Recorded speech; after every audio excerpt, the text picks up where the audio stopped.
오늘 저희가 함께 깊이 파고들어 볼 주제는 바로 피지컬 AI, 그러니까 휴머노이드 로봇입니다. 사실 제목부터가 굉장히 역설적이죠. 성장은 하는데 노동은 없고 번영은 하는데 소비는 없다니 이 모순적인 문장이 어떻게 미래의 현실이 될 수 있는지 오늘 그 핵심을 한번 파헤쳐 보겠습니다. 사실 이 이야기는 아주 근본적인 질문에서 시작하는 것 같아요. 만약에 기계가 모든 걸 다 생산하는데 인간은 그걸 살 돈을 벌 일자리가 없어진다면 과연 세상은 어떻게 돌아갈까요? 이 질문을 머릿속에 품고 저희와 함께 시작해 보시죠. 자, 우선 피지컬 AI라는 말부터 한번 짚어보죠. 요즘 테슬라 옵티머스 때문에 아주 뜨거운 단어가 됐죠. 그런데 보내주신 영상에서는 이 용어를 바라보는 로봇 업계의 시선이 조금은 씁쓸하다고 지적하더라고요. 그렇죠. 마치 AI 열풍 때문에 갑자기 툭 튀어나온 신기술처럼 보이잖아요. 하지만 사실 로봇의 몸, 그러니까 하드웨어는 수십 년간 쌓아온 정밀기계 공학의 결정체거든요. 업계분들 입장에서는 아니, 우리가 평생을 바쳐서 이 정교한 신체를 만들었더니 갑자기 AI의 부속품처럼 취급받네 하는 그런 아쉬움이 있을 수 있다는 거죠. 아, 그럴 수 있겠네요.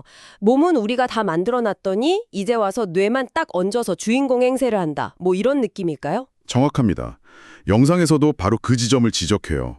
로봇의 신체는 이미 인간이랑 거의 비슷한 수준으로 움직일 만큼 발전해 있었는데 오랫동안 풀지 못한 숙제가 바로 뇌였다는 겁니다. 주변 환경을 보고 저건 장애물이구나, 이건 상자네 하고 스스로 인식하고 판단하는 능력 말이죠. 예측 불가능한 상황에 딱 마주쳤을 때 어떻게 행동할지 결정하는 바로 그 지능이 없어서 지금껏 공상과학 영화에만 머물러 있었던 거고요. 바로 그 빠져있던 마지막 퍼즐 조각을 AI, 특히 생성형 AI가 채워준 거군요. 영상에서 이 차이를 아주 명확하게 설명하던데요. AI가 없는 기계는 그냥 정해진 명령만 반복하는 자동화 설비에 불과하지만 AI라는 뇌를 장착한 로봇은 스스로 학습하고 적응하면서 계속 똑똑해지는 자율 로봇이 된다. 이 둘은 완전히 다른 존재라는 거죠. 네, 그 자율성이라는 단어가 핵심입니다. 단순히 인간의 노동을 대체하는 수준을 넘어서는 거니까요. 스스로 판단하고 성장하는 새로운 노동 주체가 공장에 들어오는 것과 마찬가지인 거죠. 그러고 보니 영상에서 아주 인상적인 예시를 들었어요. 2009년 영화 터미네이터 4의 한 장면 말입니다. 기계가 기계를 생산하는 완전 무인화 공장이 나오는데 그때는 그냥 와, 미래는 저렇겠구나 하고 막연하게 봤거든요. 근데 그게 17년도 더 된 영화 속 상상이 아니라 지금 현실이 되고 있다는 거죠. 맞습니다. 이미 자동차 공장이나 거대한 물류센터 같은 곳은 무인화가 상당히 진행됐죠. 로봇들이 막 돌아다니고 용접이나 조립도 대부분 로봇팔이 담당하니까요. 영상에서 강조하는 건 이제 그 자리에 인간과 비슷한 형태의 휴머노이드 로봇이 투입되기 시작했다는 점입니다. 이 로봇들은 몇 번 시연만 딱 보여주면 조립이나 운반 같은 작업을 바로 학습해서 생산 라인에 배치될 수 있거든요. 정말 놀라운 건 이 로봇들은 피곤하지도 않고 불평하지도 않고 심지어 노조를 만들지도 않는다는 점이죠. 그냥 전력만 공급해주면 24시간, 365일 내내 일할 수 있는 완벽한 노동자잖아요. 기업 입장에서는 이걸 마다할 이유가 전혀 없겠는데요. 그렇죠. 이건 단순히 비용을 줄이는 차원의 문제가 아닙니다. 인건비, 노사 갈등 같은 경영 리스크는 싹 사라지고 생산량과 효율은 데이터를 기반으로 계속해서 최적화가 되는 거죠. 불량률은 줄어들고 품질은 균일해지고요. 영상의 분석처럼 이제 자동화와 로봇 도입은 하면 조윤 선택이 아니라 글로벌 경쟁에서 살아남기 위한 필수 생존 전략이 되어버린 겁니다. 도입하지 않는 기업이 오히려 도태되는 그런 구조가 만들어지고 있는 거죠. 기업의 생존 전략이 노동시장에는 거대한 압박으로 다가오는 거군요. 그런데 이게 공장만의 이야기가 아니라는 점에서 더 섬뜩하게 느껴졌어요. 영상에서 미국의 거대 자산운용사 블랙록의 사례를 들었는데 정말 충격적이었습니다. 알라딘이라는 리스크 관리 플랫폼 이야기죠. 블랙록은 더 이상 인간 펀드 매니저나 애널리스트에게 의존하지 않는다고 합니다. 이 알라딘이라는 AI 플랫폼이 전 세계 방대한 금융 데이터를 실시간으로 분석해서 투자 결정을 내린다는 거예요. 수많은 엘리트들이 하던 일을 AI 하나가 대체해버린 화이트 칼라 직업의 미래를 보여주는 상징적인 사건이죠. 그러니까 우리가 흔히 생각했던 순서, 뭐 단순 반복적인 육체 노동이 먼저 대체되고 그 다음에 전문직이 영향을 받을 거라는 예상이 완전히 뒤집힌 거네요. 영상은 바로 그 점이 아주 흥미로운 포인트라고 짚습니다. 오히려 초기에는 회계, 법률, 의료진단처럼 데이터 분석과 패턴 인식이 중요한 고수익 전문직이 AI에 의해 더 빠르고 광범위하게 대체될 수 있다는 거예요.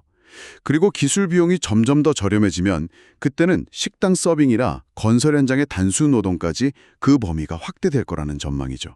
결국은 거의 모든 영역에서 인간 노동의 필요성 자체가 점차 사라진다는 게 이 거대한 변화의 결론인 겁니다. 자, 바로 여기가 오늘 이야기의 핵심으로 들어가는 지점인 것 같습니다. 기술 발전으로 생산성은 하늘 높은 줄 모르고 치솟는데 정작 그 생산의 과실을 나눠 가질 사람들의 일자리는 사라진다.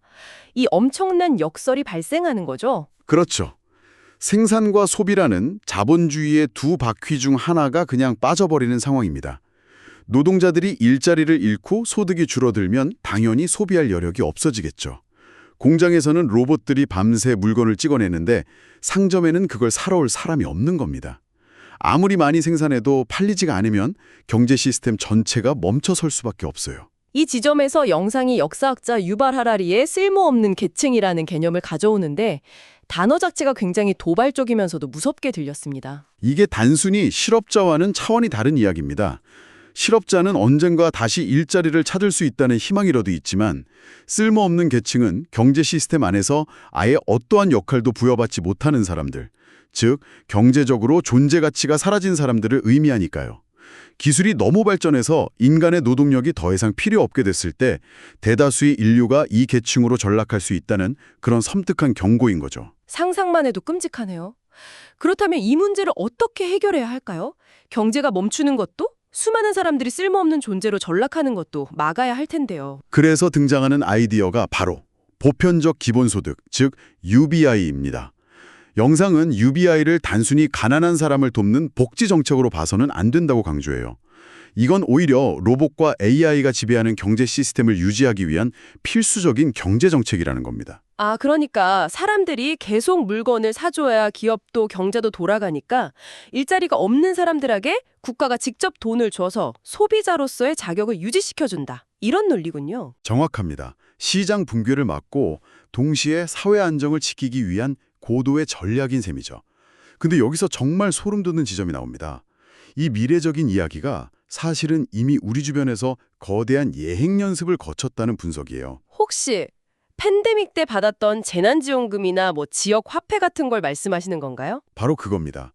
영상에서는 전 세계적으로 시행됐던 현금성 지원 정책들이 사실은 미래의 기본소득 제도를 위한 일종의 사회적 실험이었다고 해석합니다. 정부가 국민에게 직접 돈을 주고 특정 기간 안에 사용하도록 유도하면서 이 돈이 시장에서 어떻게 돌고 소비를 얼마나 진작시키는지 데이터를 수집하고 분석했다는 거죠. 우리도 모르는 사이에 이미 그 거대한 예행 연수에 참여하고 있었던 셈입니다. 생각해보니 정말 그렇네요. 한국뿐만 아니었잖아요. 네, 영상에 따르면 2021년 이후 홍콩, 싱가폴, 대만, 일본, 중국 같은 아시아 국가는 물론이고요. 유럽의 이탈리아, 스페인, 프랑스까지 거의 모든 주요 국가가 비슷한 형태의 현금 지급이나 소비 바우처를 반복적으로 시행했습니다. 위기 대응이라는 명분 아래 노동소득 없이도 소비가 유지될 수 있는지, 그리고 중앙은행이 돈을 찍어 가게에 직접 공급하는 시스템이 어떻게 작동하는지를 전 세계가 동시에 테스트해 본 거죠. 와, 그렇게 연결해서 생각하니까 전혀 다른 그림이 그려지네요. 미래에 닥칠 소비 붕괴를 막기 위한 일종의 백신을 미리 개발하고 시험해 본 거군요. 그런데 영상은 여기서 한 걸음 더 나아가서 훨씬 더 무겁고 어쩌면 논쟁적일 수 있는 주제를 던집니다. 바로 인구 조절 어젠다입니다. 네, 이 부분이 가장 도발적인 대목일 수 있습니다. 논리는 이렇습니다. 자동화로 인해 일하는 사람은 줄어드니 세금은 덜 거치는데 부양해야 할 인구가 너무 많으면 기본소득이나 복지 비용이 눈덩이처럼 불어나서 국가 재정에 엄청난 부담이 된다는 겁니다. 반대로 소비를 유지해줄 인구가 너무 줄어드는 것도 기업 입장에서는 매출 감소로 이어지니 곤란할 테고요. 바로 그 딜레마입니다. 너무 많아도 문제, 너무 적어도 문제인 상황. 영상은 결국 이 두 가지 문제를 동시에 해결하기 위해 AI 기술의 발달과 함께 최적의 인구 규모를 유지하려는 정책이 나타날 수 있다고 예측합니다.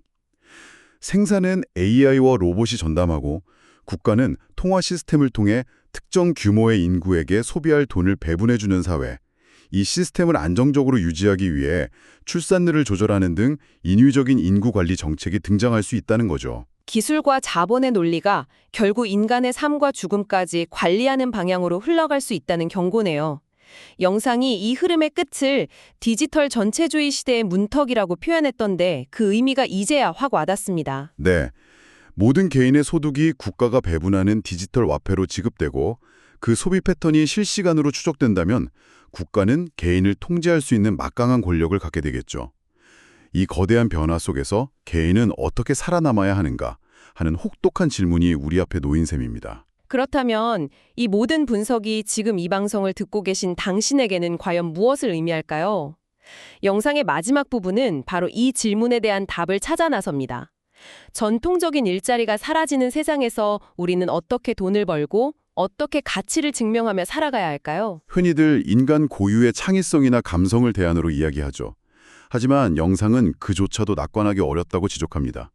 이미 작곡, 그림, 시나리오 작성 같은 예술 영역마저도 AI가 무서운 속도로 잠식하고 있으니까요. 기술 발전의 속도가 우리의 상상을 훨씬 앞질러 가고 있는 게 현실입니다. 그럼 희망이 없는 걸까요? 우리는 그저 시스템이 정해준 소득을 받으며 살아가는 존재가 되는 건가요? 영상은 그렇게 비관적으로만 결론 내리지는 않습니다. 중요한 건 기술에 대한 공포가 아니라 인간의 가치와 역할을 어떻게 재정의할 것인가 하는 문제라는 거죠. 만약 영상의 예측처럼 AI가 생산을, 국가가 소득 분배를 책임지는 시대가 온다면 노동의 의미 자체가 바뀔 수 있습니다. 지금처럼 생존을 위한 의무가 아니라 사회에 참여하고 기여하는 하나의 활동 방식으로요. 그러니까 먹고 사는 문제가 해결된다면 인간은 돈벌이와 상관없이 정말로 하고 싶은 일, 의미 있는 일을 추구하게 될 수도 있다는 말씀이시군요. 그렇습니다. 그때가 되면 한 사람의 가치는 더 이상 연봉이나 직업처럼 시장 가격으로 결정되지 않을 겁니다. 대신 공동체를 돌보고 새로운 문화를 만들어내고 다음 세대를 위한 사회적 책임을 다하는 역할이 더 중요하게 평가받을 수 있다는 거죠. 영상은 이 변화의 흐름 자체는 거스를 수 없지만 그 안에서 어떤 삶의 기준과 가치를 세울 것인지는 여전히 우리 인간의 선택에 달려있다는 메시지를 던지며 끝을 맺습니다. 오늘 정말 많은 생각을 하게 되네요. 노동 없는 성장, 소비 없는 번영. 이 역설적인 미래가 우리를 유토피아로 이끌지 아니면 디지털 전체주의라는 디스토피아로 이끌지는 결국 우리의 선택에 달렸다는 거군요. 자, 그럼 마지막으로 청취자님께 질문 하나를 던지며 마무리할까 합니다. 영상의 이야기처럼 생존을 위한 노동에서 해방되고 기본적인 소득이 보장되는 사회가 온다고 상상해 보시죠. 그때 당신의 하루를 무엇으로 채우시겠습니까? AI가 인간 이상의 예술을 창조하고 모든 지식을 답해주는 시대에 당신의 야망과 성취욕은 과연 어디로 향하게 될까요? 그 답을 한번 고민해 보시는 건 어떨까요?